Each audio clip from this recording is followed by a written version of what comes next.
মহান আল্লাহ জাল্লা শানুর দরবারে লাখো কোটি শুকুর, লাখো কোটি সুজুদ।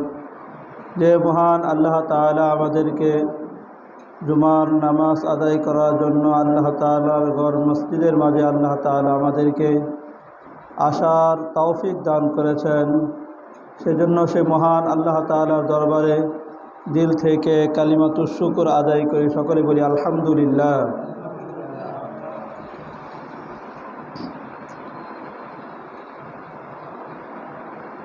মহান আল্লাহ তাআলাই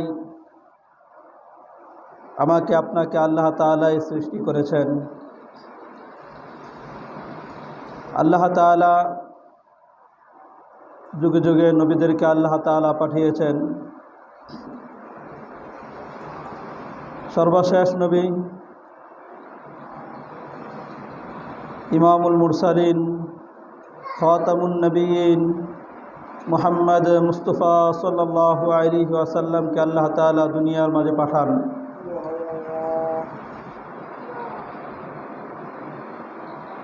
তিনাকে আল্লাহ তাআলা যেই সময় পৃথিবীর মাঝে পাঠিয়েছেন সেই সময়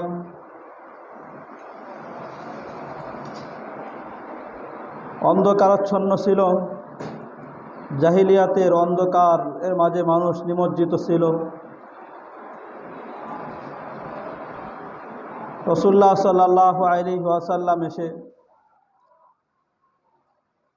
সেই অন্ধকারের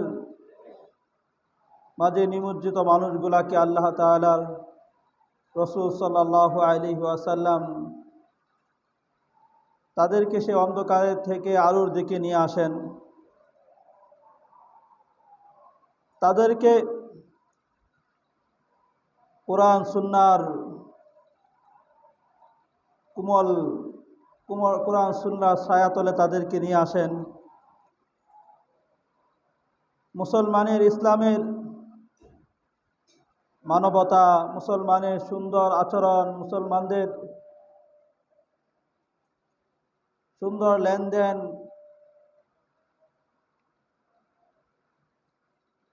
ইসলামের মতো সৌন্দর্যকে তারা দেখে কাফের মুশরিক যারা ছিল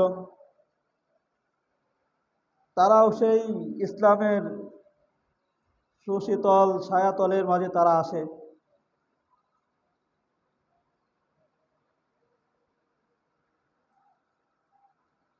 সেই ১৫০০ বছর আগে মানবতার চরম দুর্যোগের মাঝে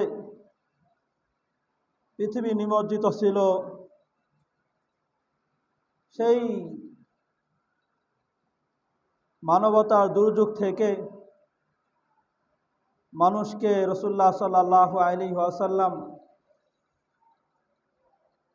মানবতাকে শিক্ষা দিয়েছেন। পরস্পরের হক আদায় করার কথা বলেছেন। জুলুম, অত্যাচার, চুরি, রাহজানি, ডাকাতি, মদ্যপান, সমস্ত জিনা, ব্যভিচার, খারাপি থেকে মানুষদেরকে রাসূলুল্লাহ সাল্লাল্লাহু আলাইহি ওয়াসাল্লাম সমস্ত খারাপি থেকে উঠে এক সোনালী যুগে রাসূলুল্লাহ সাল্লাল্লাহু আলাইহি ওয়াসাল্লাম পরিণত করেছিলেন। সেই সাহাবায়ে কেরাম, তাদের যুগ, তাবেঈন, তাবেঈনের যুগ, আইম্মায়ে মুজতাহিদিন, যে তাদের যে যুগ ছিল, এক সোনালী এক যুগ ছিল, তাদেরকে রাসূলুল্লাহ সাল্লাল্লাহু আলাইহি ওয়াসাল্লামের মেহনতেই তারা সেই ইসলামের ছায়াতলে এসে ইসলামের উপর, দ্বীনের উপর পুরোপুরিভাবে উঠে তারা দুনিয়ার মাঝে এমন এক শান্তিময় জীবন তারা গঠন করেছিল। দুনিয়ার মাঝে জান্নাতি পরিবেশ তারা কায়েম করেছিল।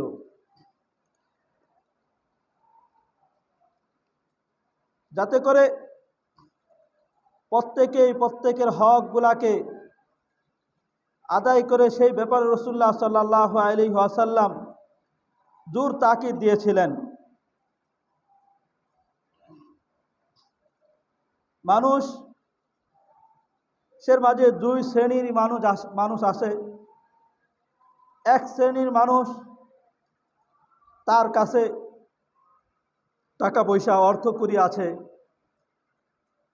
সে আরেক শ্রেণীর লোককে খুঁজে, যাতে করে তার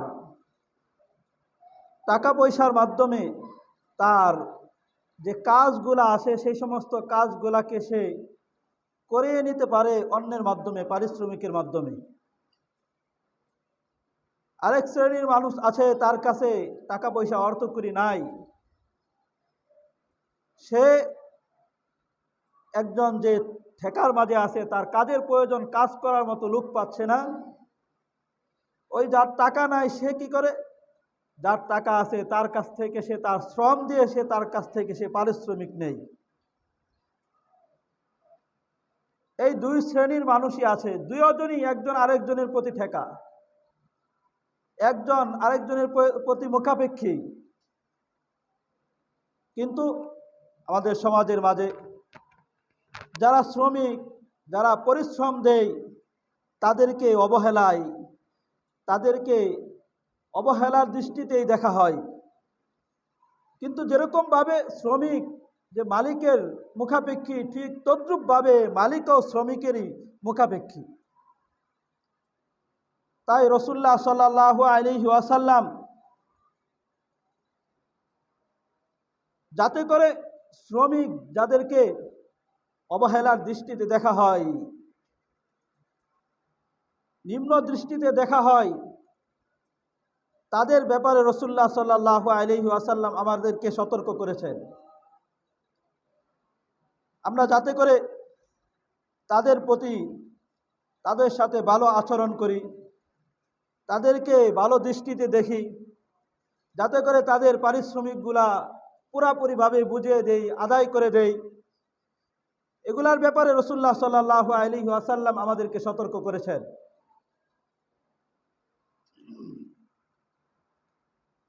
সামনে মে মাস আসতেছে। মে মাসের প্রথম তারিখেই একটা দিবসও আমরা পালন করি, উদযাপন করি, শ্রমিক দিবস হিসাবে পালন করি।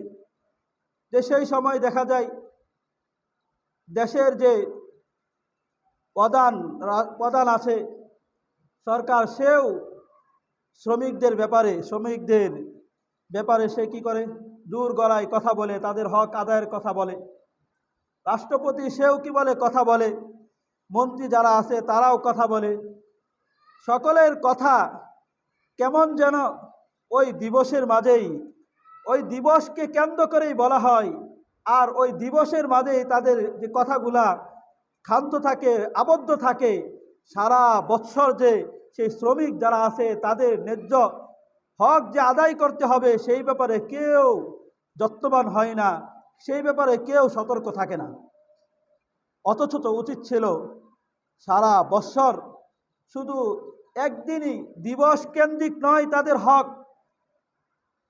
তাদের হক তো পারিশ্রমিক, তারা পরিশ্রম দিবে, শ্রম দিবে, তাদের পরিশ্রমের হক, তাদেরকে শ্রমের মজুরি, তাদের মূল্য তাদেরকে পুরোপুরিভাবে আদায় করবে। এরকমভাবে তাদের সাথে ভালো ব্যবহার করবে, তাদের উপর জুলুম অত্যাচার করবে না। এটা সারা বৎসরই উচিত। এই কালচার আমরা পেলাম কোথা থেকে? পহেলা মে আন্তর্জাতিক শ্রমিক দিবস আসছে 1886 সাল। আমেরিকায় একটা শ্রমিক যারা আছে তারা এক সমাবেশ করে। 1886 সালে শ্রমিকরা কি করে, আমেরিকায় একটা সমাবেশ করে। সেই সমাবেশের মাঝে পুলিশ আক্রমণ করে, সেখানে বেশ কিছু শ্রমিক নিহত হয় এবং অনেক শ্রমিক সেই আক্রমণের কারণে আহত হয়। ওই দিনকে কেন্দ্র করে 1886 সাল থেকে ওই দিনকে কেন্দ্র করে শ্রমিক দিবস পালন করা হয়। এই যে একটা পশ্চিমাদের একটা কালচার, তারা দিবস পালন করে, তাদের কালচার আমাদের মাঝে যুগে যুগে একের পর এক তাদের কালচার আমাদের মাঝে খালি আমদানি, শুধু আমদানি হতেই থাকে। পশ্চিমাদের কালচার আমাদের কাছে আমদানি হয়, আর আমরা সেই কালচারগুলোকে যত্নের সাথে, খুব আনন্দের সাথে, ভালোবাসার সাথে সেই সমস্ত কালচারগুলোকে গ্রহণ করি।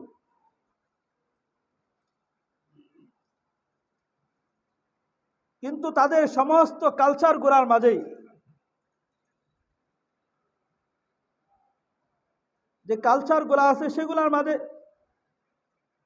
থাকে শুধু নফসানিয়াত, থাকে শুধু খায়েশাত, তাদের শুধু কালচারগুলোর মাঝে থাকে শয়তানকে খুশি করা। তাদের এই সমস্ত কালচার দ্বারা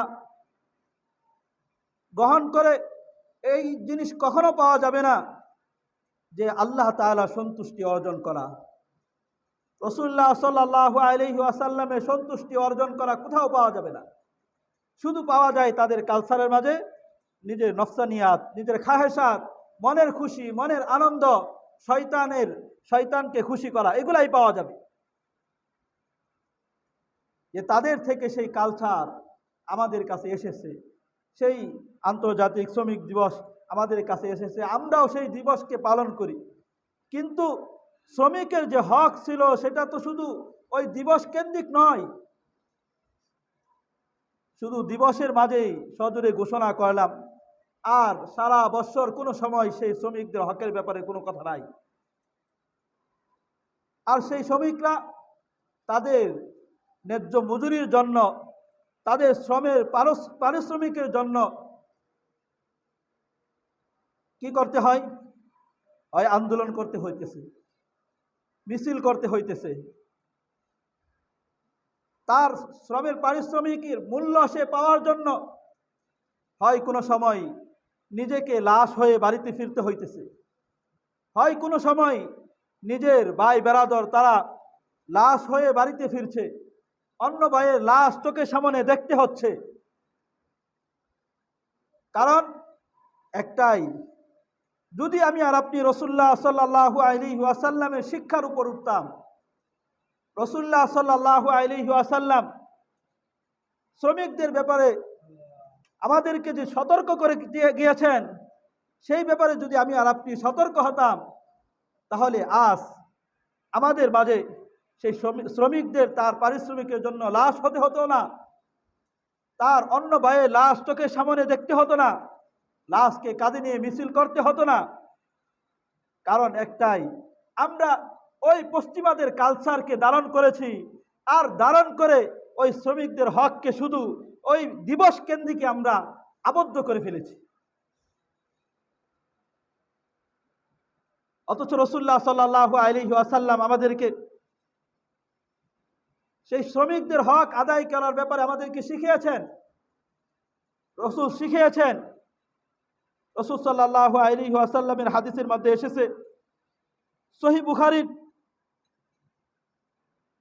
30 নম্বর হাদিস, قال رسول الله صلى الله عليه وسلم إخوانكم خوالكم।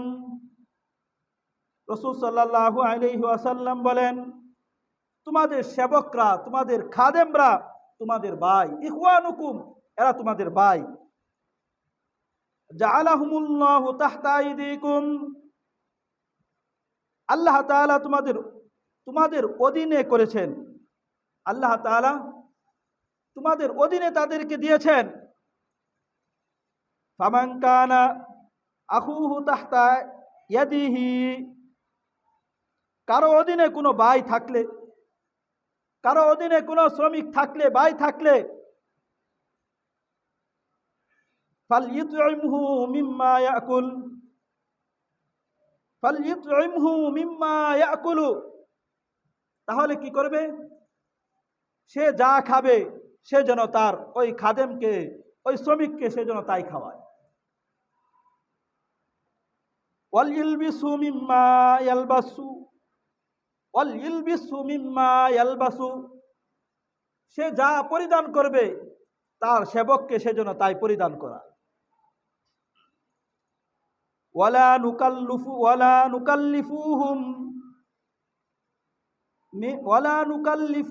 মা ইয়াগলিবুহুম, তারা যেন তাদের খাদেমের উপর, তাদের শ্রমিকদের উপর এমন কাজকে চাপিয়ে না দেয় মা ইয়াগলুবুহুম, যা সে করার সাধ্য রাখে না। এখন আমাদের জামানায় তাই তো দেখা যায়, শ্রমিক সে যতটুকু শ্রম সে দিতে পারবে তার চাইতে দ্বিগুণ তিনগুণ বেশি তার থেকে শ্রম নেওয়া হয়, কিন্তু তার মূল্য তাকে দেওয়া হয় না। একজন মানুষকে শ্রম, তার শরীরের ক্লান্তি আসে, কিন্তু সেই ক্লান্তির প্রতিও তার প্রতি লক্ষ্য করা হয় না। তার থেকে শ্রম নিতে নিতে 18 ঘন্টা 20 ঘন্টা তার থেকে শ্রম নিতে প্রস্তুত, কিন্তু সেই শ্রমের যে ন্যায্য মূল্য সেটা দেওয়ার ব্যাপারে কোনো খবর নাই। তার শরীরের ব্যাপারে, তার শরীরের ক্লান্তির ব্যাপারে, তার সুস্থতার ব্যাপারে, তার পোশাকের ব্যাপারে কোনো খোঁজ খবর নাই। ফাইন কাল্লাফতুমুহুম ফাইন কাল্লাফতুমুহুম ফাআইনুহুম, আর যদি তাদেরকে কোনো কাজ চাপিয়েই দিতে হয়, কাল্লাফতুমুহুম, তাদেরকে চাপিয়ে দিতেই হচ্ছে কোনো কারণে, তাহলে কি করো? ফাআইনুহুম, তাহলে তোমরা তাদের সহায়তা করো। রাসূল সাল্লাল্লাহু আলাইহি ওয়াসাল্লাম আমাদেরকে এভাবে শিক্ষা দিচ্ছেন। শুধু তো এতটুকুই নয়, তাদের যথাযথ সম্মান দিতেও বলেছেন। যেরকম ভাবে তাদের, তোমার অধীনে থাকলে তোমরা যা খাবে তাদেরকে তা খাওয়াবে, তোমরা যা পরবে তাদেরকে তা পরিধান করাবে, তোমরা তাদের উপর যেই কাজ সে করতে পারবে না সেটা চাপিয়ে দিও না, যদি চাপিয়ে দিতেই হয় তাহলে তা সহায়তা করো, সাহায্য করো। এটা তো বলেছেন। এমনভাবে এটাও বলেছেন যাতে করে তাদেরকে তোমরা কাজ চাপিয়ে দিবে, সম্মান, তাদেরকে সম্মানও করো, তাদেরকে তোমরা যথাযথ সম্মান, তাদেরকে নিজ সন্তানের সঙ্গে আচরণ করো, নিজের সন্তানের সাথে যেরকম আচরণ এরকম ভাবে আচরণ করো। রাসূল সাল্লাল্লাহু আলাইহি ওয়াসাল্লাম বলেন, ইবনে মাজাহ শরীফের 3691 নম্বর হাদিস, ক্বালা রাসূলুল্লাহ সাল্লাল্লাহু আলাইহি ওয়াসাল্লাম আকরিমুহুম আকরিমুহুম, তোমরা তাদেরকে, সেবকদেরকে, শ্রমিকদেরকে তোমরা কি করো? আকরিমুহুম, তোমরা তাদেরকে সম্মান করো। কাকারামাতি আওলাদিকুম, তোমাদের কাকারামাতি আওলাদিকুম,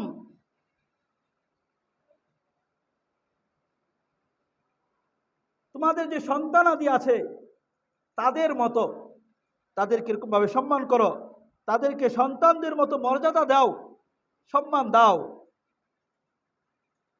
তো শ্রমিকদের ব্যাপারে সেই সম্মান নিজের সন্তানের মতো তো দিবে।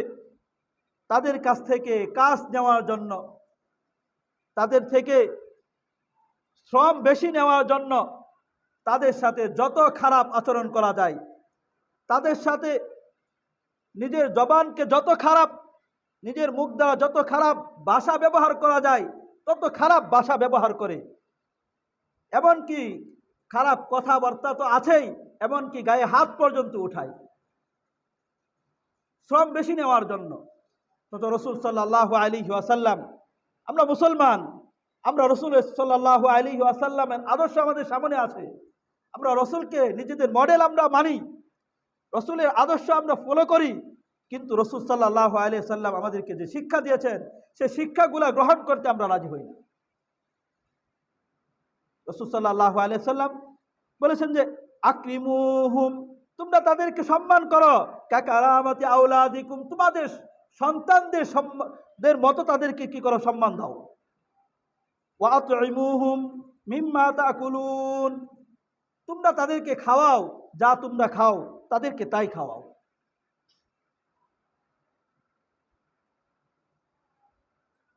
রাসূল সাল্লাল্লাহু আলাইহি ওয়াসাল্লাম আরো বলেছেন, লা ইয়াদখুলুল জান্নাতা সাইয়্যুল মালাকাতি, লা ইয়াদখুলুল জান্নাতা সাইয়্যুল মালাকাতি।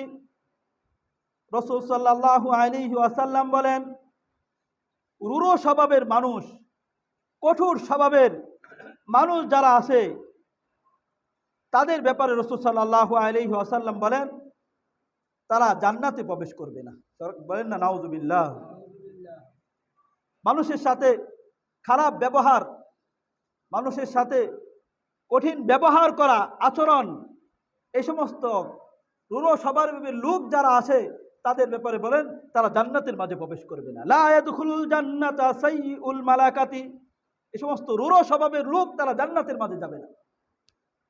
এই কঠিন স্বভাব, একজন শ্রমিকের ভালো মন্দের দিকে না দেখা, তার সুস্থতা অসুস্থতার দিকে না দেখে তার থেকে শ্রম কিভাবে বেশি নেওয়া যায় জন্য কঠিন থেকে কঠিন খারাপ ব্যবহার করা, খারাপ আচরণ করা, সব কিছুই করে।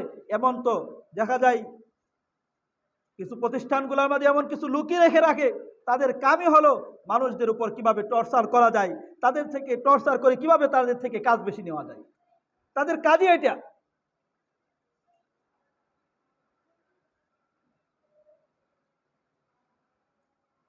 চাকর নকর যারা আছে, শ্রমিক যারা আছে, তাদের সাথে দুর্ব্যবহারের শাস্তি, দুর্ব্যবহার করলে কি শাস্তি ভোগ করবে। রাসূলুল্লাহ সাল্লাল্লাহু আলাইহি ওয়াসাল্লামের হাদিস থেকে শুনি, সহিহ মুসলিমের হাদিস 1659 নম্বর হাদিস। আন ইবনে মাসউদিন আল আনসারী রাদিয়াল্লাহু তাআলা আনহু, ইবনে মাসউদ আবু মাসউদ আনসারী রাদিয়াল্লাহু তাআলা আনহু তিনি বলেন, ক্বালা কুনতু আযরিবু গুলামান লি, ক্বালা কুনতু আযরিবু গুলামান লি, তিনি বলেন আমি আমার গোলামকে, আমার যে গোলাম আছে তাকে আমি কুনতু আযরিবু গুলামান লি, আমি আমার গোলামকে প্রহার করতেছিলাম, মারতেছিলাম। বলেন তো আমাদের সমাজের মাঝে, আমাদের অফিসগুলোর মাঝে এমন হয় কিনা শ্রমিকদের একটু একটু ভুলের কারণে তাদের উপর হাত উঠানো হয়, তাদের উপর টর্চার করা হয়, তাদেরকে বিভিন্নভাবে গালমন্দ করা হয় কিনা, হয় কিনা যদি বলেন না হয় কিনা, তাদেরকে প্রহার করা হয় কিনা। দেখা যায় একজন কন্ট্রাক্টর সে কাজ করায়, তার অধীনে 10 জন 20 জন লোক কাজ করে, দেখা যায় সে সামান্য একটু অপরাধের কারণে সে তাদের উপর কি শ্রমিকদের উপর হাতও উঠায়, গায়ে হাত উঠায়, হয় কিনা। অনেক দেখা যায় নজির, এরকম নজির অনেক আছে।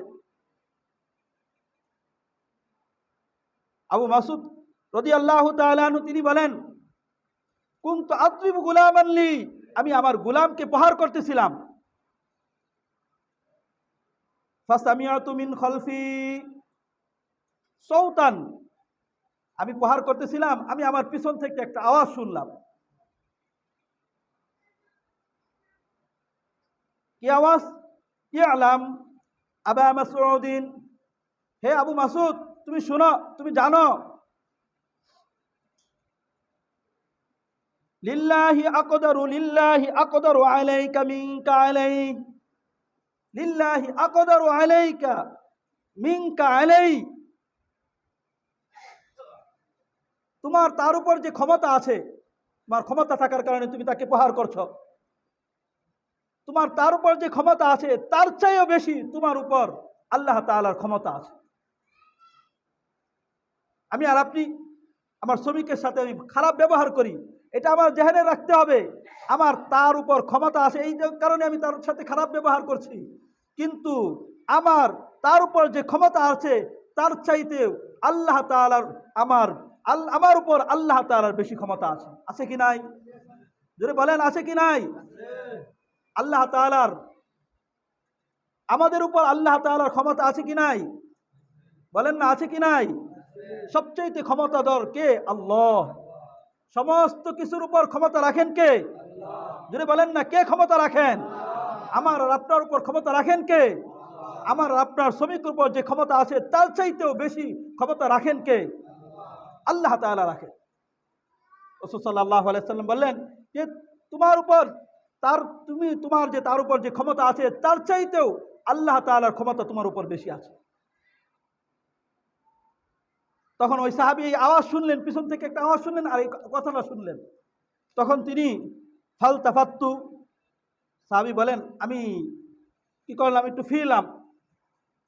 ফিরিয়ে দেখলাম ফাইদা হুয়া রাসূলুল্লাহ সাল্লাল্লাহু আলাইহি ওয়াসাল্লাম, যে দেখলাম যে এই যে কথাটা বললেন এটা তো রাসূল সাল্লাল্লাহু আলাইহি ওয়াসাল্লাম বললেন।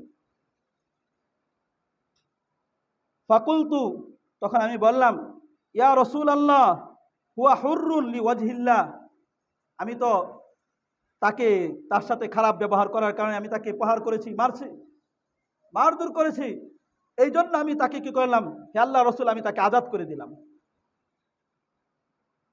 ফাকালা, রাসূল সাল্লাল্লাহু আলাইহি ওয়াসাল্লাম বলেন, আমা লাউলাম তাফআল, আমা লাউলাম তাফআল, তুমি যদি এই গোলামটাকে তুমি যদি আজাদ না করে দিতে, লাফাতাহাত কান্নার, তুমি যদি তাকে আজাদ করে না দিতে তাহলে আগুন তোমাকে, জাহান্নামের আগুন তোমাকে পুড়িয়ে দিত, নাউযুবিল্লাহ। তুমি তাকে প্রহার করার কারণে, তার শাস্তি দেওয়ার কারণে যেহেতু তুমি তাকে আজাদ করে দিয়েছো, মুক্ত করে দিয়েছ, এই জন্য তুমি সেই আজাব থেকে তুমি বেঁচে গেলে। আর যদি তা না করতে, আউ, অথবা বলেছেন আউ লামাসান, আউ লামাসাতকা, আউ লামাসাতকা নার, অথবা তোমাকে জাহান্নামের আগুন তোমাকে স্পর্শ করত, জাহান্নামের আগুন তোমাকে স্পর্শ করত, জাহান্নামের আগুনে তোমাকে পড়তে হতো যদি তুমি এরকম করতে, যদি তাকে আজাদ না করে দিতে। তাহলে বুঝতে হবে আমাকে আপনাকে, আমি আমি আমার ক্ষমতা থাকার কারণে, আমার মর্যাদা থাকার কারণে, আমার পজিশন থাকার কারণে, আমার অধীনে একজন মানুষ সে কাজ করছে, এই বলে তার উপর আমি খারাপ ব্যবহার করব, এই বলে তার উপর তাকে প্রহার করব, এই অধিকার আল্লাহ তাআলা আমাকে দেয় নাই। যদি তার সাথে আমি এরকম খারাপ ব্যবহার করি তাহলে আমাকে আপনাকে সেই জাহান্নামের জন্য প্রস্তুত হতে হবে, জাহান্নামের আগুনে পোড়ার জন্য প্রস্তুত হতে হবে।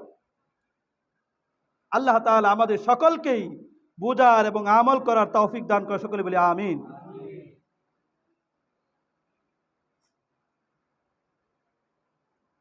আমাদের দেশ নাতিশীতোষ্ণ দেশ, যেই জায়গায় অনেক বেশি গরম তেমন না, তারপরেও দেখা যায় গরমের কারণে স্ট্রোক করে লোক মারা যায়। গরমের কারণে অনেক সময় প্রতিষ্ঠান, শিক্ষা প্রতিষ্ঠানগুলা সেগুলা সকালবেলায় কিছুক্ষণ চালিয়ে তারপরে সারাদিন বন্ধ রাখতে হয়, কারণ সেই গরমের তীব্রতার কারণে, গরমের প্রখরতার কারণে এই করতে হয়। কিন্তু একটা শ্রমিক সে ওই গরমের মাঝেই নিজের শরীরকে পুড়ে পুড়ে সে ওই তার শ্রমকে সে দিচ্ছে, সে তার শ্রম দেয়, সেই এত গরম প্রখরতা তারপরেও তার শ্রম সে পুরোপুরি ভাবে দেওয়ার জন্য চেষ্টা করে। কিন্তু আমি আর আপনি যদি এই যে দুনিয়ার গরম তীব্রতা দেখতেছি, এর চাইতেও বড় বড় ভয়াবহ এক দিন আছে, সেটা হলো কিয়ামতের দিন, হাসরের ময়দান। সেই সময় মাথার উপরে নিকটে সূর্য চলে আসবে, এত দূর কোটি কোটি মাইল উপর থেকে সূর্য তাপ দেয়, আলো দেয়, সেই আলোকে আমি আর আপনি সহ্য করতে পারি না। কিন্তু এটা যখন মাথার উপরে চলে আসবে, আর সেই সময় এক দুনিয়া একটা চাটিয়াল, হাসরের ময়দান এক চাটিয়াল ময়দান হবে, না গাছপালা থাকবে, না তরুলতা থাকবে, না পানি থাকবে, কোনো কিছুই থাকবে না, এক চাটিয়াল ময়দান হবে। সেই চাটিয়াল ময়দানের মাঝে এত উপর থেকে, সামান্য উপর থেকে যখন সূর্য আলো দিবে, তখন দুনিয়া হাসরের ময়দান কেমন পরিস্থিতি হবে। সেই পরিস্থিতিতে আল্লাহ তাআলা আমার আর আপনার বিপক্ষে যদি চলে যায়, আমার আপনার বিপক্ষে চলে যায়, প্রতিপক্ষ হয়ে যায়, তাহলে কি অবস্থা হবে। সেই সময় আল্লাহ তাআলা ওই সমস্ত লোকদেরই প্রতিপক্ষ হবেন, বিপক্ষে চলে যাবেন, যারা শ্রমিকদের থেকে, তাদের কাছ থেকে পারিশ্রমিক নেওয়ার পরে, তাদের কাছ থেকে পুরোপুরিভাবে পারিশ্রমিক নিয়েছে, কিন্তু তাদের যে শ্রমের যে মূল্য আছে, যাদের যে পরিশ্রম আছে, সেটা পুরোপুরিভাবে আদায় করে নাই।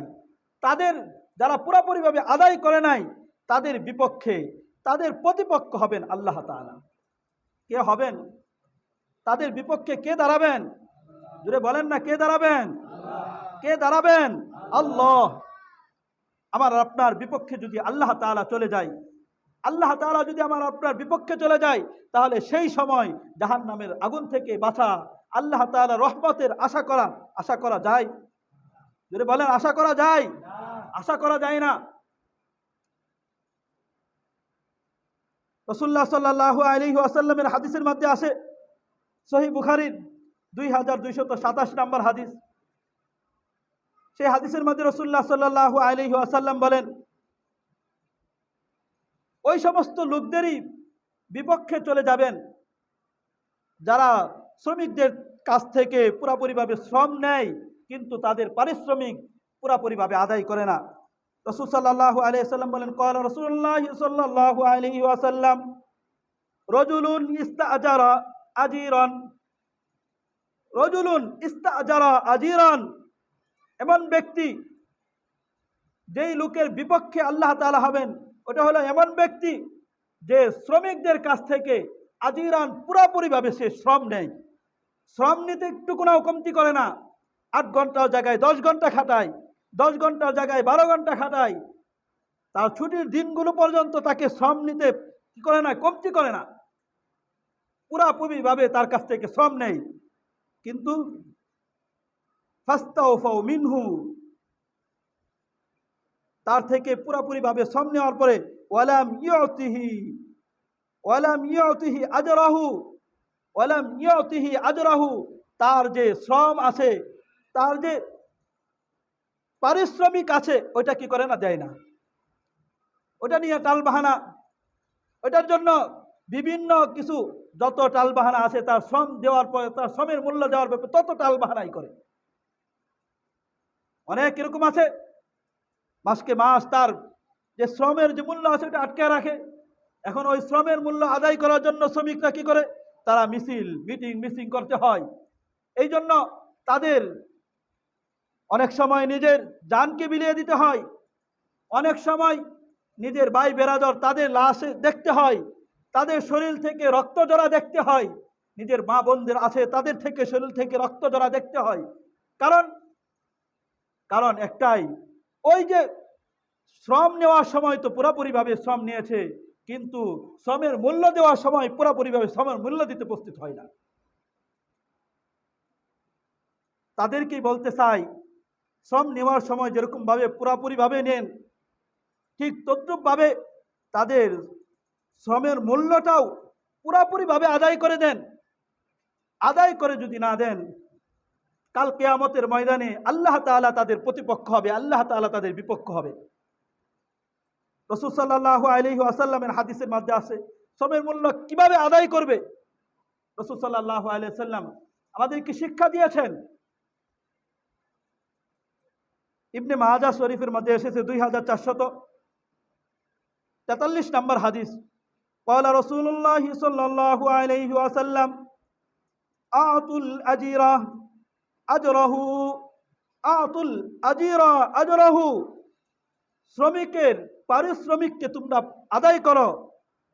ক্বাবলা আই ইয়াজিফা আরাকুহু, শ্রমিকের পারিশ্রমিককে তোমরা আদায় করো কখন, তার শরীরের ঘাম শুকিয়ে যাওয়ার পূর্বেই তার শ্রমিকের মূল্যকে আদায় করে দাও। কে শিখিয়েছেন আমাদেরকে? রাসূলুল্লাহ সাল্লাল্লাহু আলাইহি ওয়াসাল্লাম শিখিয়েছেন। এখন আমি আর আপনি যদি সেই রাসূল সাল্লাল্লাহু আলাইহি ওয়াসাল্লামকে এই কথাগুলাকে পুরাপুরিভাবে আমি আর আপনি মানতাম, তাহলে আমাদের মাঝে এই সমস্ত ফিতনা ফাসাদ দেখা দিত না। কিন্তু যেটা বলতেছিলাম শুরু থেকেই, শুধু দেখা যায় আমাদের সামনে আসছে আন্তর্জাতিক শ্রমিক দিবস সামনে আসতেছে, সেই হিসাবে সমস্ত কিছু কথা বলা।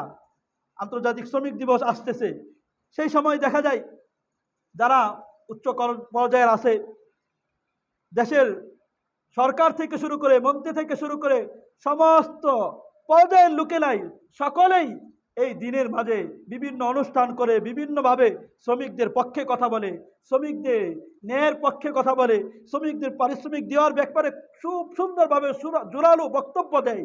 কিন্তু এই বক্তব্য শুধু এই বক্তব্যের মাঝেই থাকে, এই বক্তব্য শুধু এই দিন কেন্দ্রিকই থাকে, এই বক্তব্য সারা বৎসর পালন করা হয় না, ঠিক কিনা বলেন? সারা বৎসর যদি এই বক্তব্য দিয়ে এটাকে পালন করা হতো, তাহলে শ্রমিকরা তাদের পারিশ্রমিকের জন্য কোনো সময় মিছিল করতে হতো। আল্লাহ তাআলা আমাদের সকলকেই বোঝার এবং আমল করার তৌফিক দান করে, সকলে বলি আমিন। ওয়া আখির দাওয়ানা আলহামদুলিল্লাহি রাব্বিল আলামিন ওয়া মা আলাইনা ইল্লাল বালাগ। যারা সুন্নত পড়ে নাই কবলাল জুমা 4 রাকাত সুন্নত পড়ে নি।